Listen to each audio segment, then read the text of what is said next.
Dans cette vidéo, frère en Christ, on va parler du temple du Seigneur. C'est quoi le temple du Seigneur? Où est le temple du Seigneur? Et comment prendre soin du temple de notre Seigneur Jésus-Christ. Et pour ça, nous allons lire le livre de 1 Corinthiens, chapitre 3, à partir du verset 16, qui dit ceci. Ne savez-vous pas que vous êtes le temple de Dieu et que Dieu vit en vous? Et ça c'est le premier point. Le temple du Seigneur, c'est nous. Nous sommes son temple. Et il vit en nous. Son esprit vit en nous. Maintenant, ça c'est très simple. Deuxièmement, comment prendre soin du temple de Dieu? Comment prendre soin de nous d'une manière où le Seigneur pourra venir nous habiter, il pourra venir être en nous et être un avec nous. Parce que rappelons-nous, frères en Christ, il y en a d'autres personnes qui sont le temple du diable, dépendant de la façon dans laquelle ils vivent leur vie. D'autres personnes seront le temple du Seigneur, dépendant de la façon dans laquelle ils vivent leur vie. Et ça dépend de comment tu vis ta vie. Vous voyez, ta parole, tes actions, tes pensées, ton comportement vont définir qui est ton Dieu et à qui tu as donné les clés de ton temple.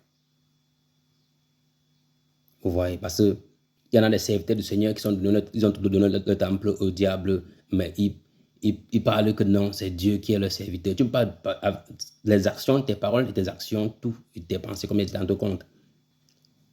Le verset 17 dit ceci. Si quelqu'un détruit le temple de Dieu, Dieu le détruira, car le temple de Dieu est saint et c'est ce que vous êtes.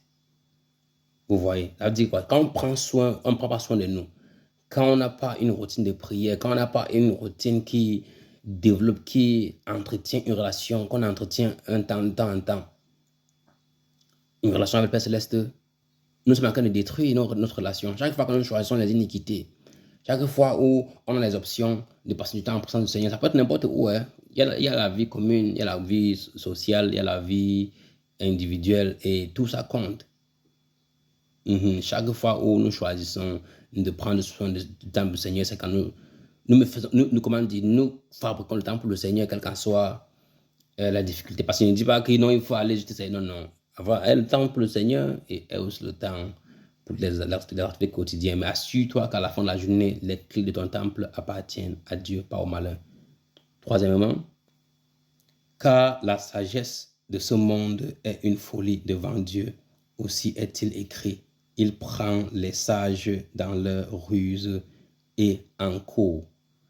Frère en Christ, il est important de comprendre que pour mener à bien ce jeu, de garder notre temple clair et dédier notre temple au Père Céleste, il nous faut un minimum de connaissances.